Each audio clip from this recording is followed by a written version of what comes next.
The voice of sharing Durian ASEAN.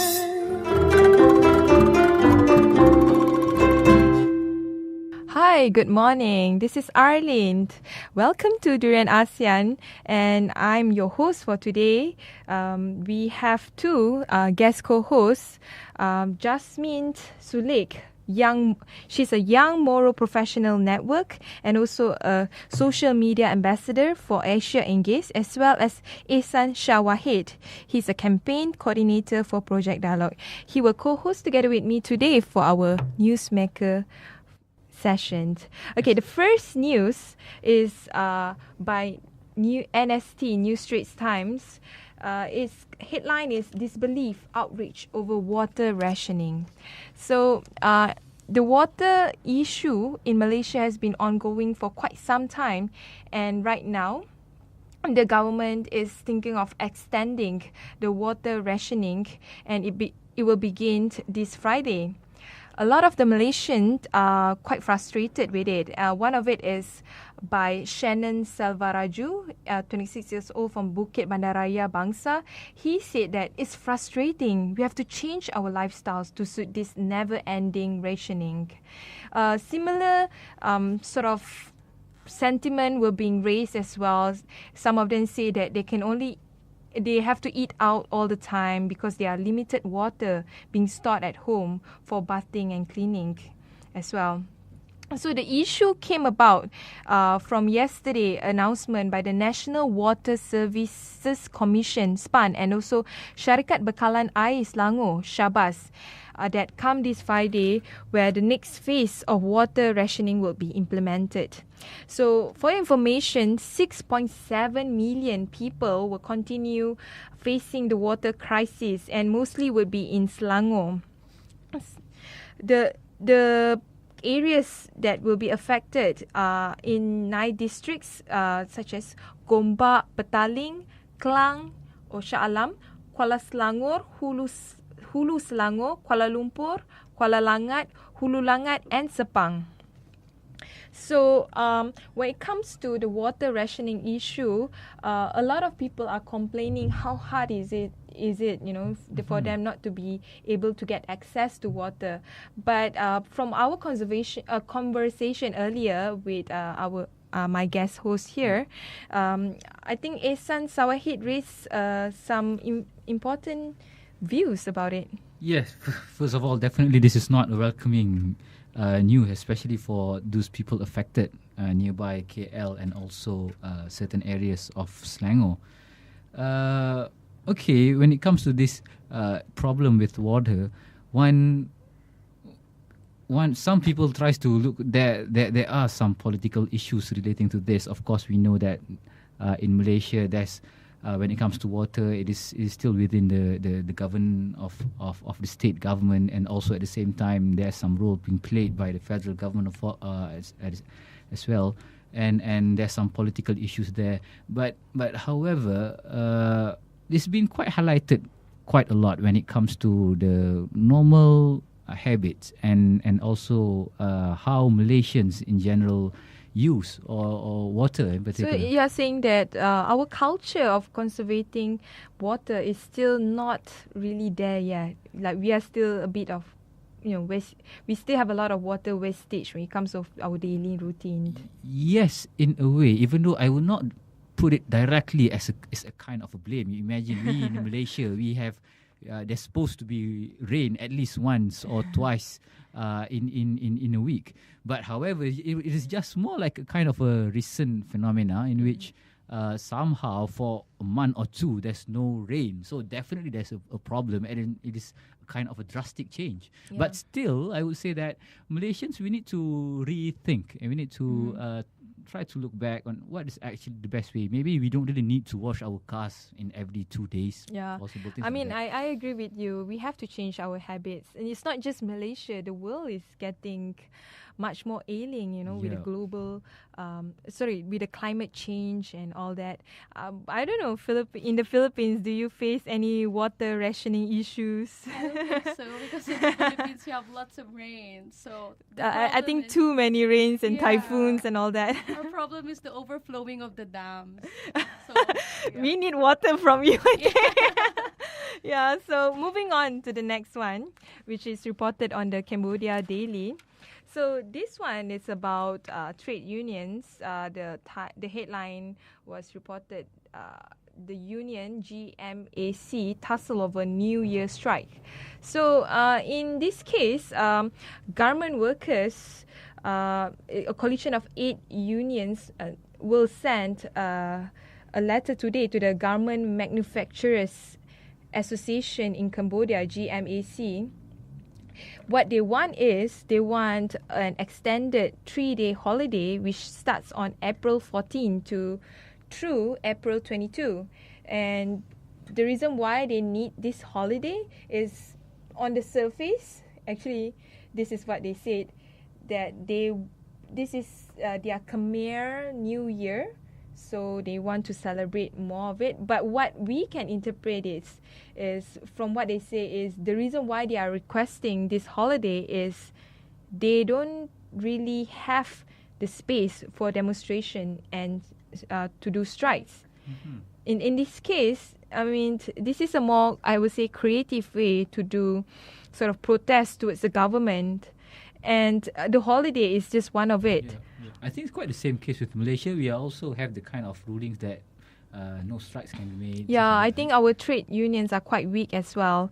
And the thing is, the union also asked GMAC to address 7 of their demands, and one of it, besides the release of the 21 prisoners who have been imprisoned since being arrested at one of their government protests, is the request for minimum wage. And why I want to highlight about the minimum wage, because can you imagine the union is requesting for a minimum wage of $160. That is like what, 500 ringgit Malaysia? Mm-hmm. I mean, that means they are low. Yeah. That means they are getting a minimum wage that even lower than that. Yeah, there's definitely some human rights infringement issues there. Mm-hmm. Yeah. But in the Philippines, I think it is fortunate that the workers there can actually make their demonstration or strike anytime they want, as long as they have the license. But what about the trade union in the Philippines? I think it is highly effective because they have this union, and then they have each company has their own union, and then they link it all up. So when they make a demonstration, even the public transportation are all affected. Wow. So it's very effective that way, and the government really listens to them. Yeah, I think we should learn from the Philippines, Malaysia. Not just the water system. Yeah, not just the water system. So anyway, let's move on to the next one by Jakarta Globe. So the title of the headline was "Scourge of Money Politics Raise Concern Ahead of Indonesia's Legislative Elections." When it comes to Indonesia, their problem is more on money politics. In Indonesia, one thing that is interesting is they have elections from the highest level of the presidential election to the lowest level of village heads election. Same in the Philippines. Yeah. But the problem that they face, even though they have all these various levels of election, is money politics. That means buying votes near voting times. And it is highlighted in this news is the party has promised these people of sembako such as noodles, rice and vegetable oils for April 4 elections. So, and they are also hoping for that the party will provide free eye checkups, said one of the political supporter. And I think this is the same as Philippines, where people are actually hoping, for all this money politics to benefit them during elections. That's the one that they're excited about. Really? Yeah, on the election day, a lot of people will be like a few meters from the precinct, and then they're waiting for the money to come, and then that's the only time that they will go to the precinct and vote. Wow. I guess it's quite more or less the same when it comes to there is a celebration view. If you look back in Malaysia, election is being termed as Pilihan Raya. So it is in a way a celebration, if you want to call it, instead of is something like a kind of a war to choose who's going to lead the country. But still, Buying of votes in Malaysia, how is it? Do you perceive buying of votes in Malaysia? Okay, I would say that the culture of buying votes, it is nothing new of an issue if you go back to even Malaysian experience in previous elections. Of course, there are also, at least at a certain point, in a way, they are more like rumors in a way, if you try to see it from the official reportings of even our latest recent election last year.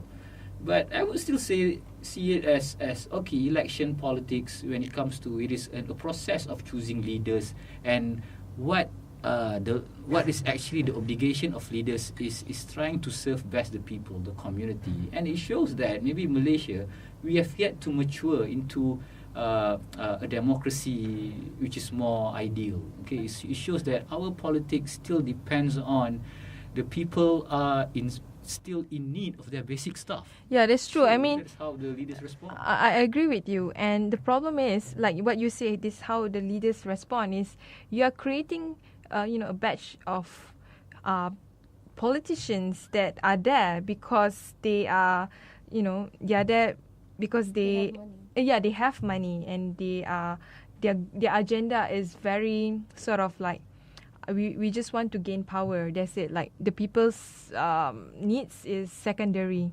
So to me, it is a huge sort of like infringement towards democracy. Yeah.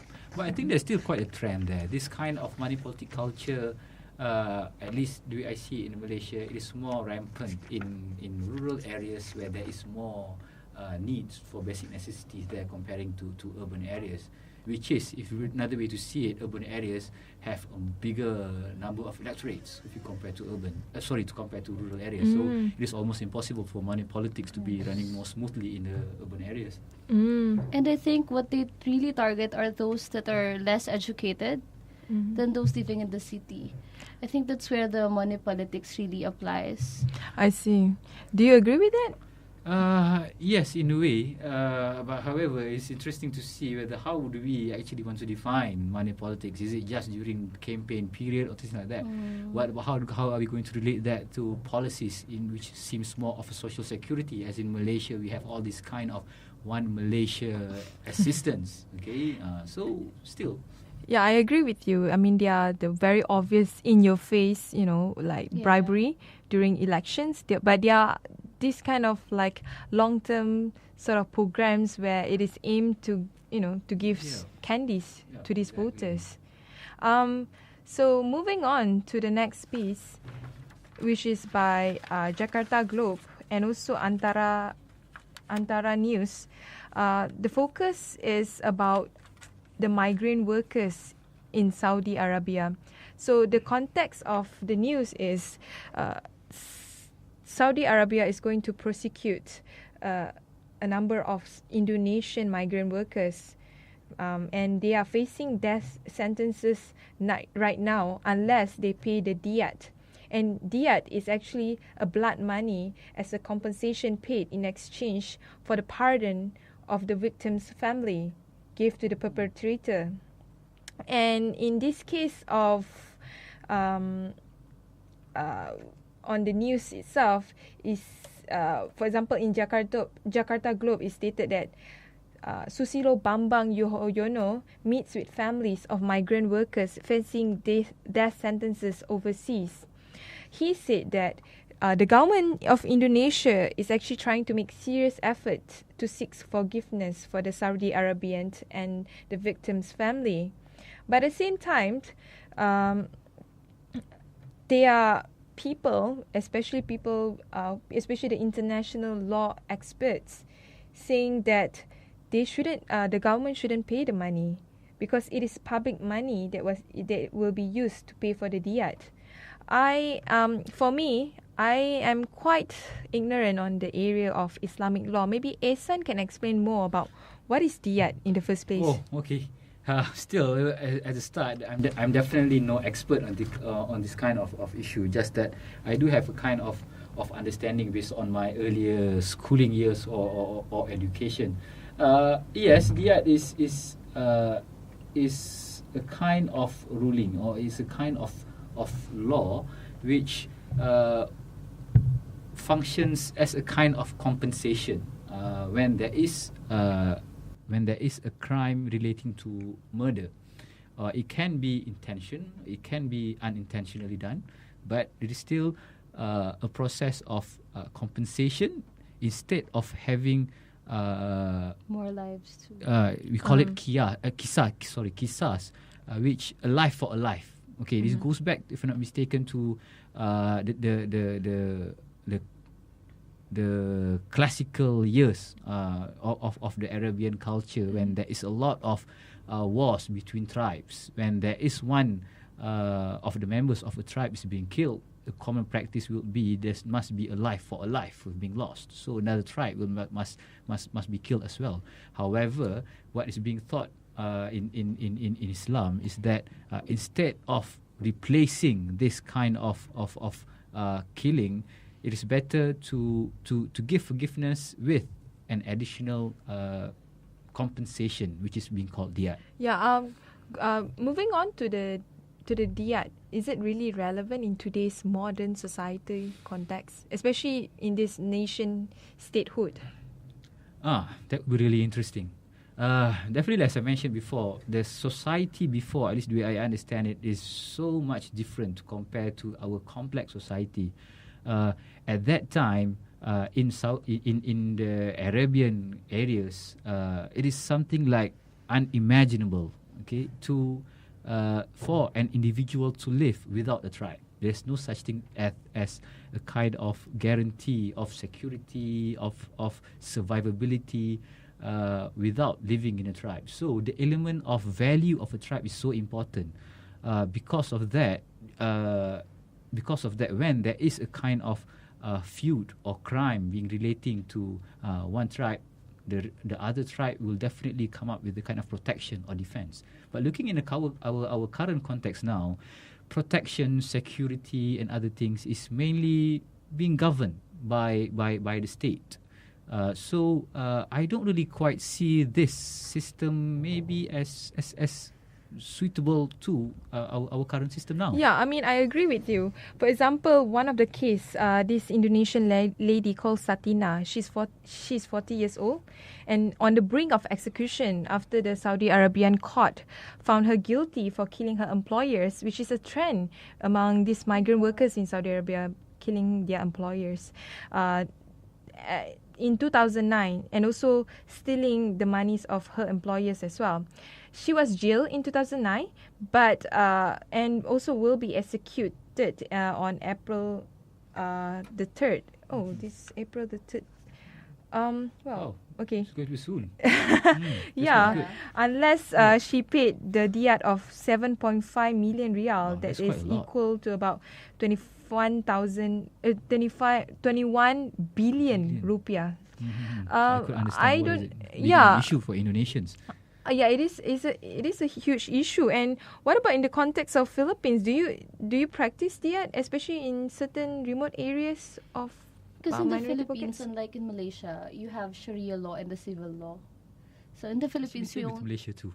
Is it? Yeah, but there is some limitation when it comes to the Sharia law being practiced here in Malaysia. Yeah, but in the Philippines, you don't have Sharia law. But we have Sharia lawyers. It's like that. So in the Philippines, we only apply the civil laws, and the Mindanao people, the Muslim people, want to implement the Sharia law since, in the first place, they're also Muslims. So they're entitled to practice Sharia law. So what they do is, they make they implement their own Sharia law. As long as they have Sharia lawyer, even if we don't really implement Sharia law in the Philippines, they try to apply it on their own. So there applies the one that's what we call redo. The term that you use Sorry again. is it? What is The redo, one by that- the way? Not Redo too is familiar like with when the you term. kill a life for a life. I think it's That's their term. kisas. Kisas here. Yeah. So we have this tribe in the Philippines that they still practice redu, and they still offer blood money for Wow. settlement. Just that I think it's important to be mentioned here is the idea behind this diyat concept, and also relating to the kisos judgment, is that the idea is mainly based on forgiveness. Okay, I which is see. actually a religious it's a religious concept. Okay, it's not, instead of continuing war, which is I have mentioned, it is something common to the Arabian culture way back at that time. What is the best way to avoid war? Which is, war can actually be worse when it comes to the elements of loss of life and other aspects. So this solution being offered by religion at that time is to make sure that instead of having war, we have a more practical solution to avoid life to be killed more. Okay, we have this concept of diyat, which is forgiveness, but at the same time, there's compensation. Because as I mentioned before, the importance of a tribe, where every member in a tribe is important. Okay, so when there's a loss of a member of a tribe, it also reflects on the role of that member played. So there is other aspects of economical relevance, political relevance, there's a lot of it. So that's one of the reasons of Yeah, having this. I think what I can sum up from this is, it seems like the Saudi Arabian government is just cutting and pasting from whatever Islamic law that they can put their hands in without understand the spirit of the law itself. Because, I mean, from what you say, the spirit of the law is to avoid more people dying from wars. It's not supposed to be about, trying to try people for an eye for an eye, in that sense. In a way to see it, Saudi Arabia is among the country which is at least being seen as among the most religious or Yes. Islamic in their own ways. I don't have a lot to comment or criticize on that. But one thing that definitely is not right, if the case is to be seen as, that's actually the case that you mentioned of a person to need to pay compensation of around 7.5 million riyal, and here there's actually quite a lot of people that have to be freed. Okay, which have been mentioned, 176 people need to be freed. Is that we cannot make, or we cannot assume that these convicted people is being later being made as a kind of a commodity. No, it's not right there. Yeah, right? that's true. Yeah, that's wrong. true. It'll be unfair for the other Indonesians for their national budget to be used to That's such- another argument. Yeah, There's a lot of it is. economical issues in Indonesia as well. Definitely, that's true. And looking forward to know what is the progress of this particular piece of news. I personally hope that the Indonesian migrant workers can safely go home, and as well as for the Indonesian government and for the Saudi Arabian government to solve this matter without having, without having to go through so much death, Yeah, unnecessary exactly. death. Yeah. Yeah. They should focus more on the common good between the two countries. That's true. Okay, moving on to the next one. The next piece of news comes from the Human Rights Working Group email chain. Vietnam, on the case of Vietnam land grabbing issue, which needs to be urgently addressed by the spoken by the UN human rights experts.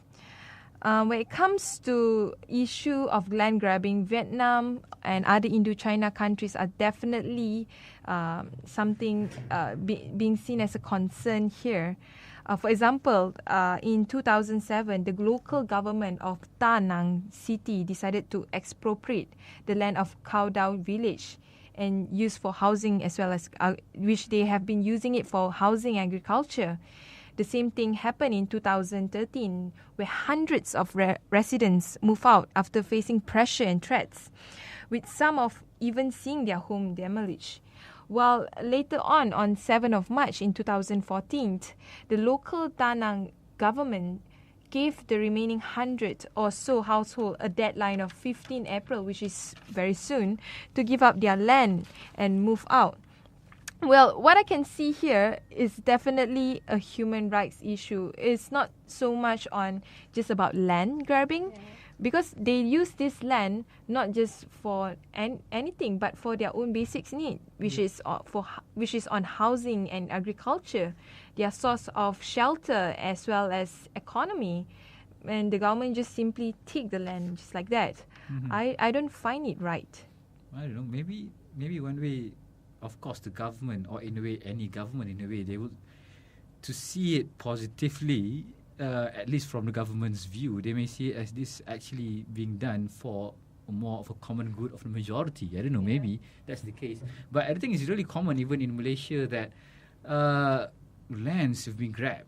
There are excuses being given either from authorities or other companies that this is being made for more development, more technology. But the problem is, yes, the problems of the people are not addressed.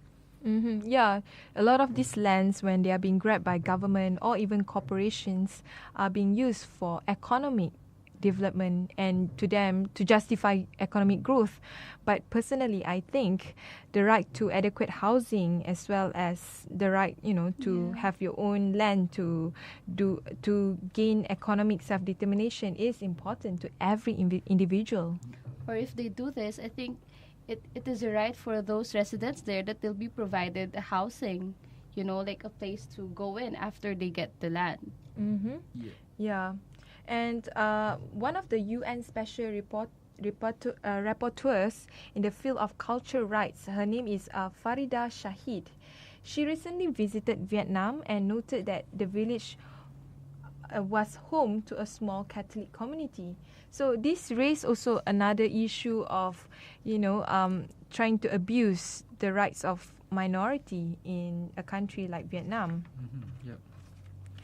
Yeah, in this case, on the issue of land grabbing, is definitely more than just about land grabbing. We also need to see the social, economic, and cultural rights context as well. So, in Vietnam as well, being reported in Thanh Nien News, is about the headline of "In Vietnam Hub, New Urban Areas Construction Accused of Destroying History." So this is another story which of a similar trait, where the cultural authorities in Ho Chi Minh are looking ways to save relics that are being destroyed by the constructions of new urban areas. Again, development is to blame for destroying all these cultural relics. And the relics, including hundreds of ceramic items from Vietnam, China, France, and the Cham civilization. Yeah, the Cham is a very prominent civilization in Vietnam. Were believed to be related to old works like seaport, shipyards, and residential areas that had at various times taken up the land in the nearly 400-year history of the city. So, this is another sad case where culture is being destroyed in way for development. It goes back, I think, especially for developing countries, which I think is most countries in Southeast Asia. We need to revise back the idea of development. That what is it that we want to? Even for me, coming from Malaysia, we are not among the model countries when it comes to preserving heritage areas.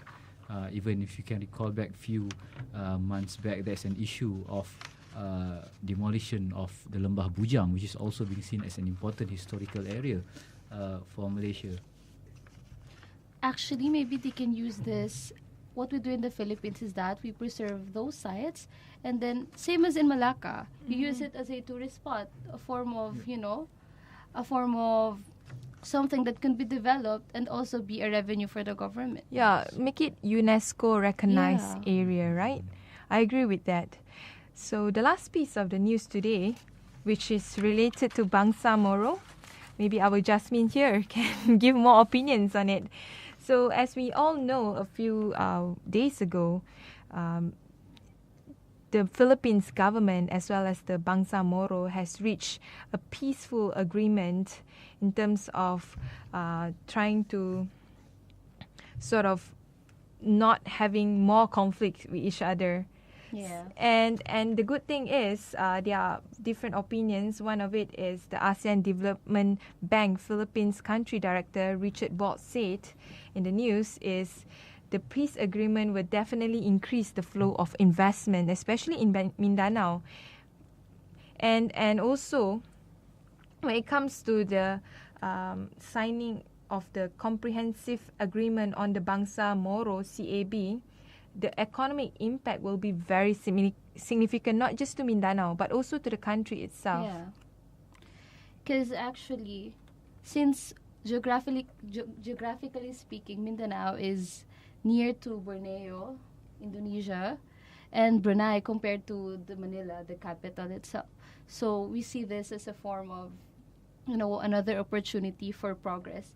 And actually, since most of the Muslim professionals are actually came from Mindanao, and then they believe that they have no future in Mindanao, so they decide to go to the capital, which is in Manila. So they decide to go to Manila because they think that they will have more future there. Yeah. But then Mindanao will be, will continue to be stagnant and it won't be improved. But now, having this comprehensive agreement on Bangsamoro, we see this an opportunity for these Muslims to go back to their homeland and help Mindanao to improve. Yeah, that's true. I think, I'm sure there's a huge wave of people from Mindanao have gone to Manila. Yeah. Just, for the sake of economy. For my parents, yeah. Yeah, for example, your parents. I think the same context can be said in Malaysia as well, where a lot of people from the other states, usually they would be, after they graduate, after they end their school, they will go to KL or other cities like Penang. To find jobs. For either jobs or any other way to improve when it comes to personal achievements.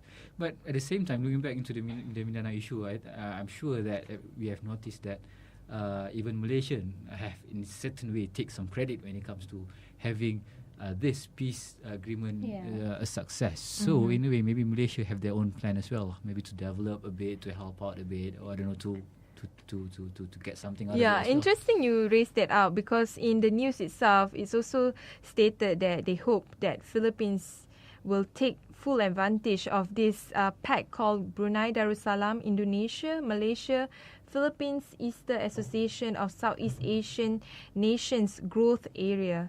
So let's just see, what the future will be for Mindanao as well as for Philippines. So that's all for our newsmaker for today. Thank you very much.